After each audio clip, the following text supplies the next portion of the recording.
the Reconstructionist Radio Podcast Network presents Worldview Media Podcast, where Gordon and Joyce Runyon view popular media through the lens of the biblical five-point covenant model to help believers appreciate and apply principles of exciting narrative and engaging storytelling. Coming to you live from our mobile meth lab in the deserts of New Mexico. It's the Worldview Media Podcast. I'm your host, Gordon Runyon, and with me is middle daughter, Jordan. Hello. Hello. Now, Mama Joyce is taking the week off. She deserved it. We basically work her like a slave most of the time. Oh, boy. And we are here to talk about the groundbreaking, highly acclaimed series from AMC. The series is called Breaking Bad. Yep. Now, I've been watching Breaking Bad on Netflix when I get a chance here and there, and after these low mini years, I'm in the middle of season 4. Yeah. Jordan just joined me pretty much in season 4. I started right the last couple episodes of season 3 into season 4 now. Okay. Yeah. And so she's kind of picked some things up in the middle, but she has an idea of what's going on. Yeah. Now, it may surprise you to hear this, Jordan, but I've seen respectable people, even respectable Christian people, suggesting that Breaking Bad is the best television that's ever been on television. Oh, really? Is that a little excessive in your view? I mean, like I say, I didn't see that first season, which I know you say is the best of the season so far. But Right. Yeah, you haven't seen very much of it, but I wonder what you're thinking by now. From what I've seen, it is a pretty good show. Like, it draws you right in and stuff, and I mean, I came in right in the middle. Yeah. And even just sitting down right in the middle of an episode, in the middle of the season, in the middle of the show, I'm like, ooh, what's gonna happen? So right. I feel like it is pretty quality stuff, and the acting seems really good. And is it the acting that's kind of stood out for you, or what? I feel like it's really some very good acting, and the writing all seems to be pretty quality and stuff. I feel like this is sort of movie quality TV show stuff. Yeah, I guess I can see what you're saying. After the first season, I was ready to get on board and say this is the best television series ever. Uh-huh. The first season was really, really good, I thought. And, of course, the plot of the whole series is that you have this high school chemistry teacher named Walter White. Mm-hmm. Teaches at a public school in Albuquerque. And he finds out he's got terminal lung cancer. Mm-hmm. And he's going to die soon. And he realizes that his chosen profession is not going to allow him to leave his wife and kids with very much in terms of financial stability. Right.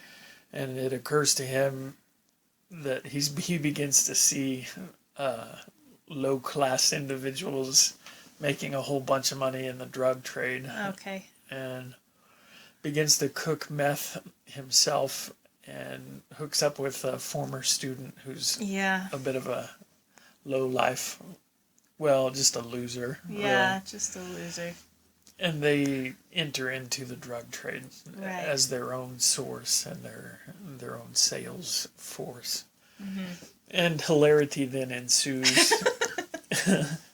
Yeah. as they inevitably butt heads with like drug gangs and stuff that are already in place. Right.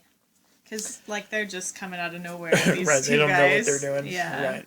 And the other bit of drama comes from the fact that Walter White is hiding all of this from his family, of course, and doesn't want them to know. And right. So on top of trying to not get busted by the police and not get killed by criminals, he's trying to make sure his wife stays happy and all that. Yeah. Which she eventually doesn't. she finds out what's going on. Right. And yeah, because by the time I started watching, it seems like everybody kind of knows. she does. Yeah. At least. Yeah. And the other major characters, so you've got Walter White and his partner, Jesse Pinkman. Yeah. Who's kind of just a loser. Yeah. Kind of. There's some level on which he has a basic knowledge of right and wrong and probably prefers to do right. Yeah. But it can easily become too inconvenient to do what's right, and so he does the wrong thing. Yeah. So you got Walter and Jesse, they're the partners. Walter's wife, Skylar, is there. He's got a young son, Walter Jr., who has special needs, and Skylar's, at the beginning of the series, she's pregnant with their second baby. Uh-huh. Then, also major recurring characters are Skylar's sister, Marie, and her husband, Hank, who is Hank is a DEA agent. And so then part of the drama is that while Walter's out cooking meth and trying to make a bunch of money, Yeah. Hank is actually unknowingly tracking his activity, and Yeah. because Walter makes the best meth ever, and it's Because of the chemistry distinctive. background Yeah. and stuff. And so that's where a lot of the tension comes from. At the end of season 1, like I say, I really thought it was just amazing writing, and I guess I felt like the series was a lot different than I thought it would be. Just from what I heard, I just thought it was always going to be pretty heavy drama, Oh, sure. and it really wasn't like that. There are some episodes that are really super intense and have you on the edge of your seat, but then they also have episodes that are very character driven, and some are just funny. Right. And just, a lot of the humor is pretty dark humor. Yeah. But some of it just made me laugh my head off. There was one episode that I was telling you about in season 1 where Walter White found himself having to kill or be killed with a drug dealer guy. Oh, yeah. So he manages to kill the guy, but now him and Jesse have to figure out a way to dispose of the body. Yeah. Yeah. And Walter tells him, here's the chemical that you need to get, and you need to put the body in a plastic container and with this particular acid, and it'll all be fine. Well, it's too hard to stuff the body in there, and Jesse decided his bathtub would work just as good. And so he puts the dead body in his bathtub with this acid, and of course plastic is the only thing the acid won't eat, so it ate through his bathtub and ate through the floor, and this was on the second floor of his house. And so at some point then, before they clean the body out of the bathtub, it's still in there cooking, and it just looks nasty, and you imagine it smells like terrifying. Yeah. And so the bathtub and everything crashes through. And then when it hits the floor, this pink sizzling goo just kind of explodes all over everything. And the next scene is Walter and Jesse in like these anti-contamination suits with the breathing apparatus and everything, and sponges. And they're sponging the goo off the floor and stuff. Oh, man. And I was just thinking about how nasty that would be in real life. But I was like you. I was just laughing. I just thought it was just too crazy. It was pretty hilarious, really. Oh, man. That's so funny. Let's see. So, and you mentioned that you think the acting is really good. Oh, yeah. And I think that too, especially with Bryan Cranston, who plays Walter White. Right. And I think there are times when just the look on his face tells you everything you need to know about what he's thinking. Yeah. And so he's got a very expressive face, and he does it well. Mm-hmm. But then I was kind of wondering how much of that is editing. You know, somebody's doing that later and chopping things up and saying, right, this is a great look, and for it to go right here and stuff. Well, and that does happen, you know, like editing is always a thing. Yeah. But you have to have had that face. Yeah. You know, to begin with. Right. And another thing that I would agree with you that I think the acting has been great. one of the things that I've really appreciated about the writing as a guy who has aspired to write fiction before is I think the writers obviously have done their homework. I mean, they seem to know a lot of details about inside the drug trade and inside cartels in Mexico and stuff. I mean, they seem to really have it down about how these things work. And so that's been kind of fascinating as well. And the other thing, as a New Mexico boy, it's been kind of fun to see a major series that's not set in the normal places like LA or Chicago or New York City. Kind of neat to see him passing by buildings in Albuquerque that, hey, I've been right by that. I know where that is. Yeah. I was hearing, like, Skylar was in the car or something and the radio was on and the guy was talking about, like, traffic and stuff and he's talking about, like, Eubank and I'm like, hey, I know Eubank. Right. Naming these things. And, and so it's been fun to see those things and to have it set in Albuquerque is really pretty cool. I heard that there was concern from the Albuquerque Chamber of Commerce that this show was going to make people think that Albuquerque is all, like, drug-ridden. Oh, right. Stuff. Just like how they had to stop having Cops episodes be filmed in Albuquerque. Oh, I didn't hear about that. That was a while back. But I remember that Albuquerque was upset because so many episodes of Cops were putting them in a bad light because they had all these, like, criminals and stuff. Oh, so they were like, stop filming here. Yeah, truth hurts, don't it? So no more episodes from Albuquerque. Well, it is a horrible place. Yeah. I mean, it is.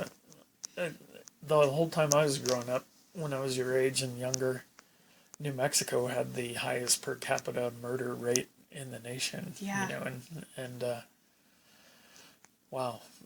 And watching the UFC and stuff, a lot of the best fighters come out of Albuquerque, and the reason the fight camp is there is because the guy that runs this really successful fight camp. Trying to get kids off the streets and stuff? No, the reason he's great at it is because he had to either fight or die when he was on the streets, and so he became a really good tactician and fight coach and stuff. Yeah.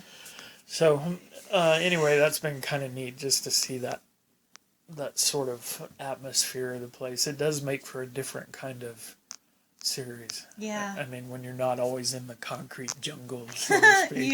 Yeah. Then in season 2, I was really on board in season 1, and season 2 really made me mad. Oh. Because, you know, they have, I think it's called a cold open, where they do the first scene and then they have the opening credits. Oh, yeah, I think so. Well, in the first scene for season 2, almost all the time, it was this weird scene from the bottom of Walter's swimming pool. And he's looking up and seeing a half-burned teddy bear floating in the water. And its eyes is popped out and the eyes floating on the water. And then later you start to see that's not all that's wrong at Walter's house. All the windows on his car are busted out, and it even looks like there's bodies underneath body bags.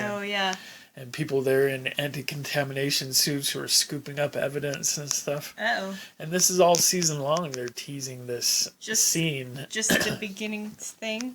Yeah. And then after the credits, then they'd go forward with this week's episode. Yeah. So all year long, they're teasing this scene, and you're wondering what in the world, how does it get to here?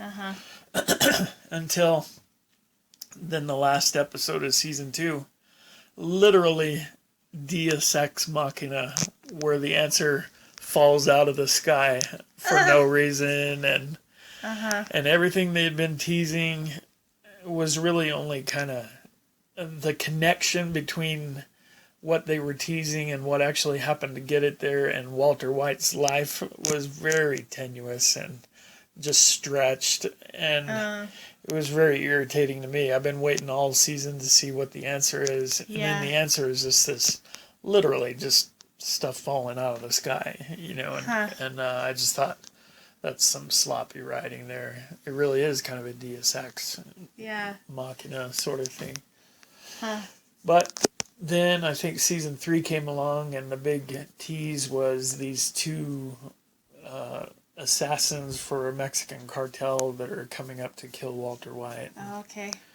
And it looked at one point like they were going to build this all up, and then it was going to, and then it seemed like it was over really quickly, and I was thinking, oh, that's cheap too. That's ridiculous.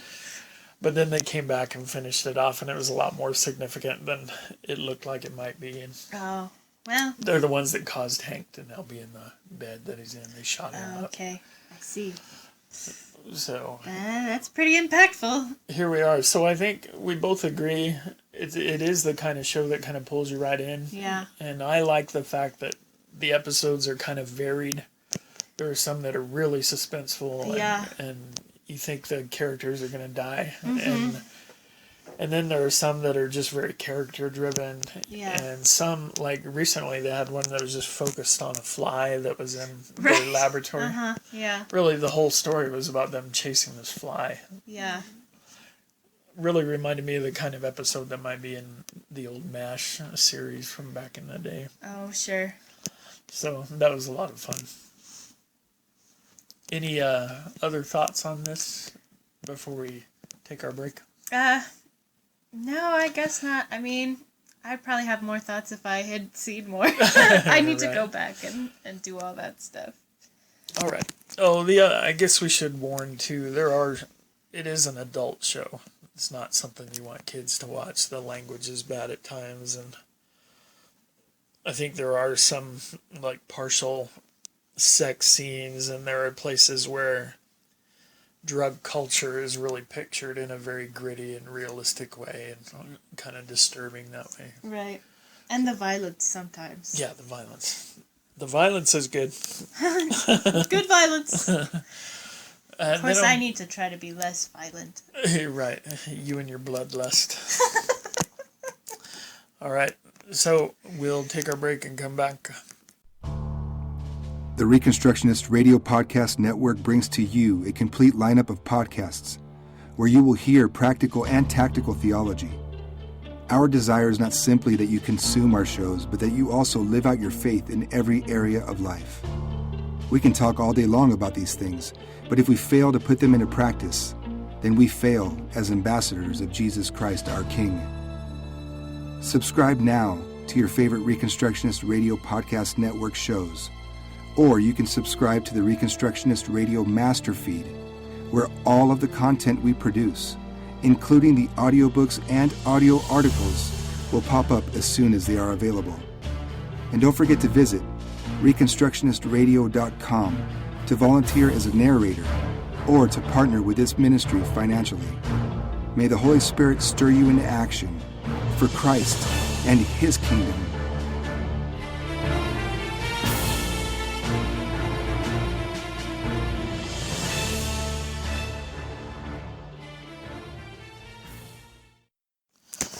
And we're back on the Worldview Media Podcast. We had to take a break and do some work in our full breathing apparatus. Yeah. And it's hard to podcast in that, but... You get a little muffled. Right. Now our meth is setting up very nicely, and we have time to continue. Yep. As we're in our RV. In the desert. Right. With no gas. Okay, we want to talk about some of the meanings and some of the worldview issues that are preached. One of the things that I've kind of always wondered about, Breaking Bad has been around for a long time, but I just kind of started watching it a while back. It already had all 6 seasons going before I started watching it all. And one of the things that I found puzzling was just the name. What does that even mean, Breaking Bad? Yeah. Do you have an idea about that? I don't know. I have a speculation, and I think it might have to do like when you're playing golf and you hit the ball and it's either going to break to the right or break to the left. Oh, okay. And so the show is about Walter White breaking towards bad. Oh. He's heading in that direction. Oh, that's interesting.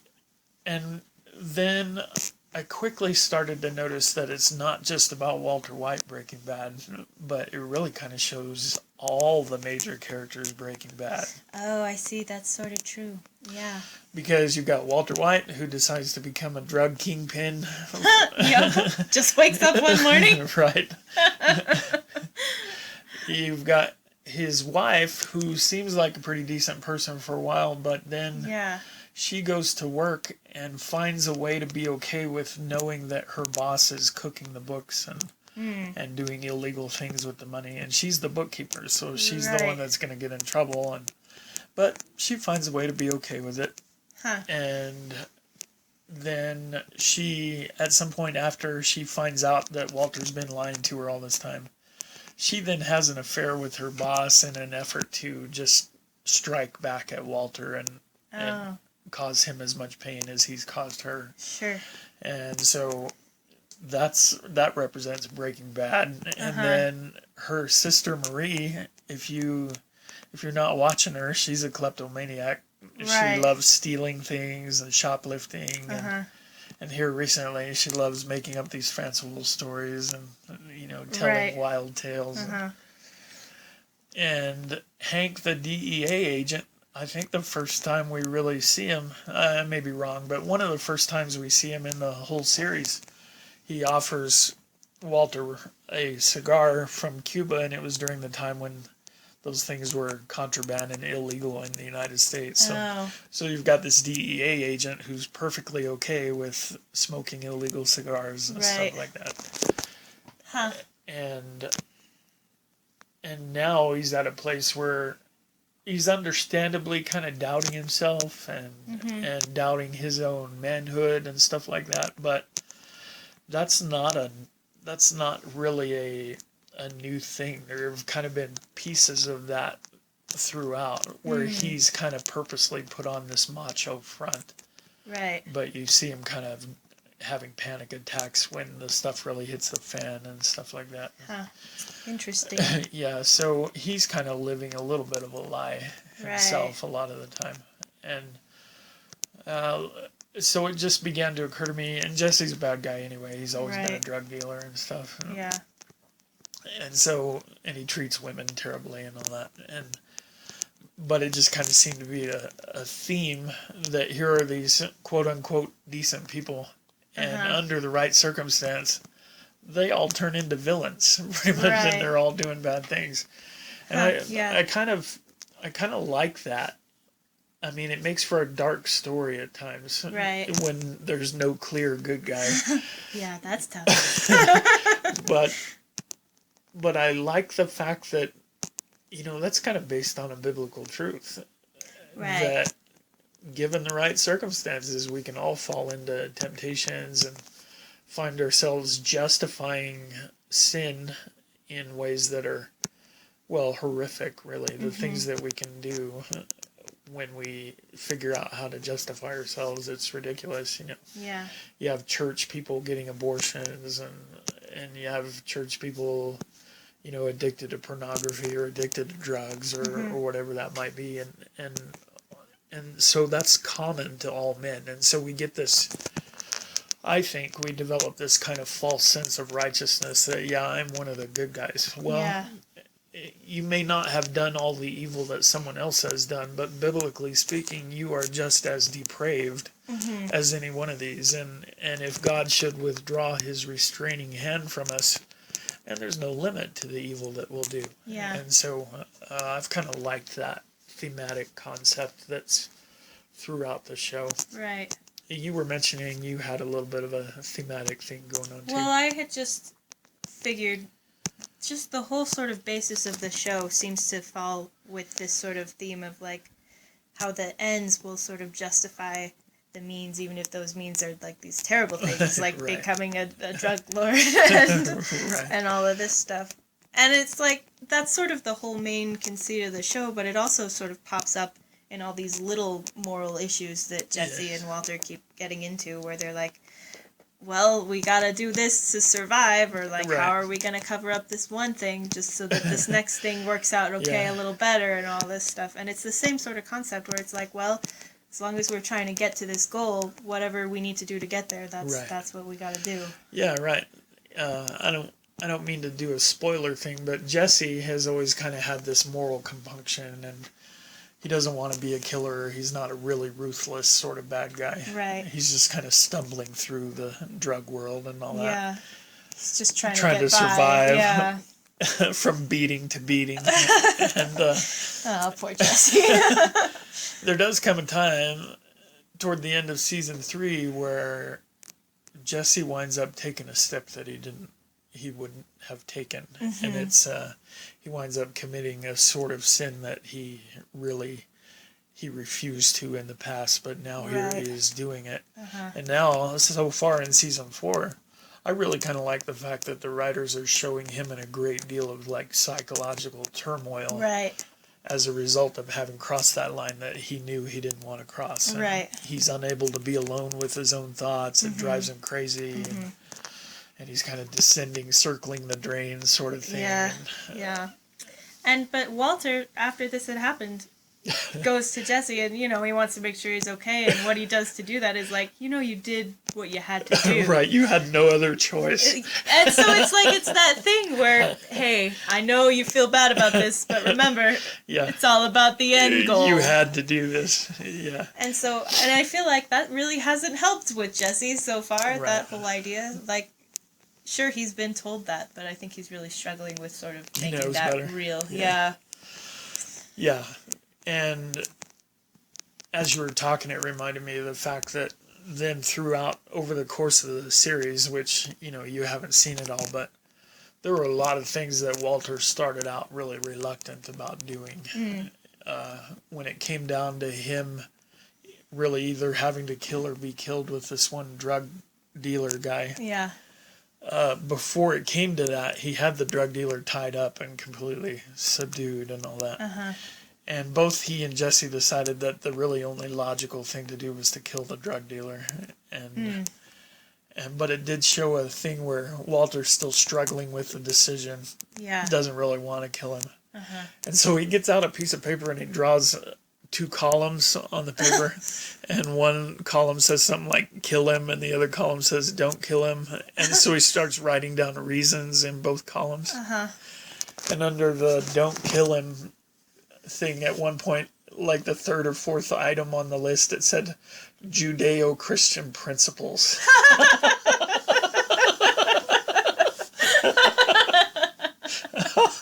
Man, I laughed my head off when I saw that.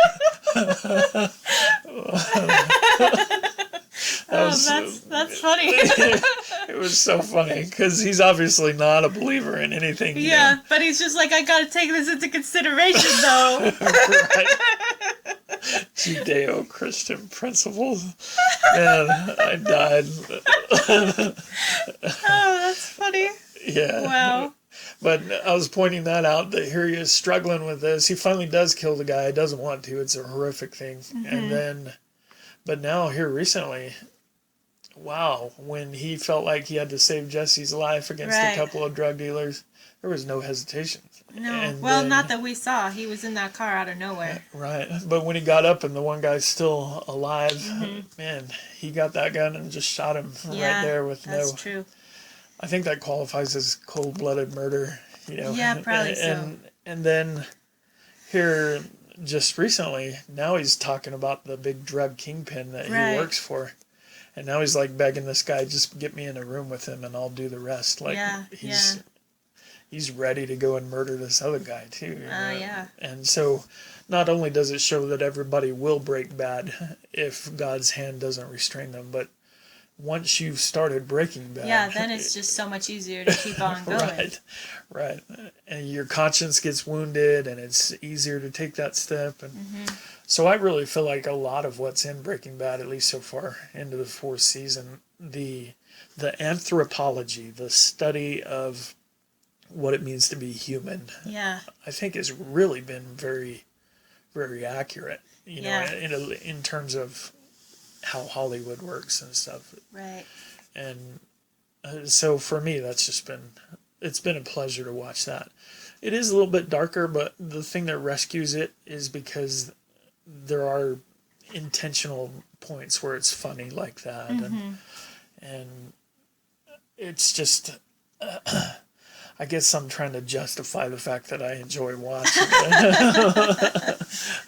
Well, it is fun, though. It's fun to watch. Well, it does have plot twists and stuff. Oh, the other thing I didn't like in the 2nd season, there was a span of episodes in the 2nd season where Walter White got out of sticky situations because of his Mr. Wizard chemical abilities. Okay. He's stuck in a room, but he's able to combine some chemicals that happen to be on the shelves and either incapacitates the bad guy or dissolves the lock or something like that. You know? Oh, wow. And I was a little bit worried the whole thing was going to turn into MacGyver.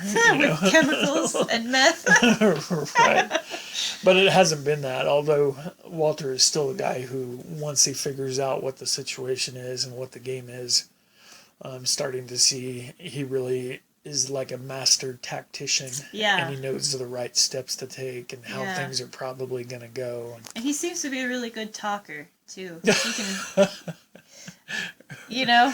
Right. He's kind of got that thing going for him. And sometimes he goes off the rails a little bit, but, like, it always kind of circles around to him getting out of stuff. Right. And let's see. So we're at the point in season 4 where obviously things are coming to a head between the big boss man and him. And I'm kind of wondering, is Walter gonna become the kingpin for the region? I feel like guy? if he gets rid of him, then that's got to be that's the logical step. Where he's gonna just climb right up the ladder and be that guy. Yeah, I could see that happening if he gets his hands on him. Yeah, I think it's heading there too. Yeah. And the other thing, another character that's introduced is Saul Goodman, the slimy lawyer. Oh yeah. And of course, he's the guy that inspired the spin-off series Better Call Saul. Yeah. And I guess it's a prequel. I don't know anything about it, but okay. I think it's a prequel series. Yeah, I've only heard people saying it's pretty good, and that's all that I hear about it. I wonder if it's the same writers and stuff. I don't know. Yeah, I like Saul a lot. The other character I really like is the ex-police officer who now kind of functions as an enforcer for the bad guys. Right. Mike is his name. Yeah. That actor, I'm surprised he's still around. I think he's been playing that part in movie after movie after movie. He's just got that look where you think, oh, mafia enforcer. You know? Yep. But he's been doing that for a long time. Yeah. So he's kind of like Jack Black. He did seem super familiar. Yeah. And I couldn't place him, but well, you know, Jack Black is Jack Black in every movie that he's in. Yeah. And this guy, I kind of wonder if he's like that in real life, because he plays that character all the time. Right. He actually is a mafia. Right. He's never anything other than that guy. Okay, so very interesting. One of the lessons that I feel like I took away from this is, what should Walter have done when he realized that he had the terminal diagnosis?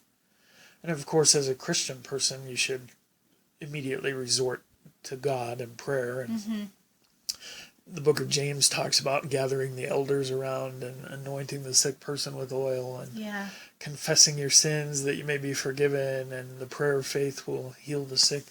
I think that's all right and legitimate, but it also made me think that if you're living a life right now, and if you're living your life in such a way that a terminal diagnosis like that would be a unmitigated disaster, you need to change the way you're living. You need to be living in such a way that God could call me home tomorrow, and I wouldn't have to spend a microsecond wondering how's my family going to be and stuff like that. And so I think that's a real responsibility for Christian people, is to not just live well and live in obedience, but part of that obedience is to make sure that you're preparing for your family and you're providing for them in a way that they won't be in a disaster if you go.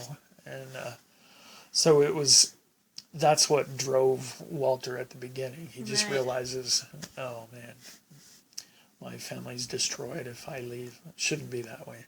Yeah. I mean, they're going to be sad and all that. I know you all will mourn for like 5 years. The mandatory 5 years of mourning. Right.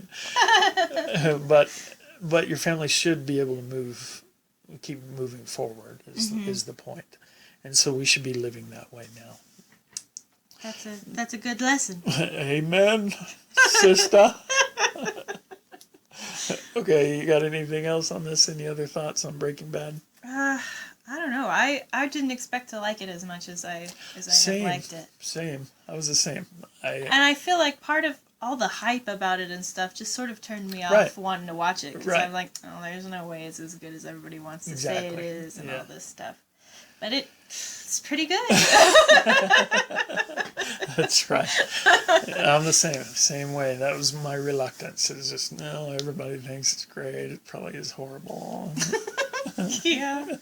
It's part of living with the counterculture mindset. Whatever they like, I'm like, yeah, I'm out. Oh, it's terrible. Yeah. I don't know. All right. Well, thank you all. And Mom, if you're listening, we missed you, but we hope you enjoyed your week of podcast-free living. And you don't watch Breaking Bad anyway. So, this probably didn't make any sense. All right. Well, God bless you all out there. And remember, part of the reason we're doing this is just so that creative Christian people might begin to understand what it means to write stories that preach a Christian worldview. And you don't have to do that by, going, your movie doesn't have to appear on pureflix.com or something like that. And it doesn't have to be an explicitly Christian movie. We need to be people who can just tell great stories that communicate worldview truth consistent with the Scripture. And that's part of how we dominionize the entertainment industry. Yep. All right. Well, thank you, Jordan. Appreciate you. Well, you're welcome. Next time, let's hurry up and get this RV back to civilization. Okay. All right, you drive. I'm tired. Oh, no. Wait.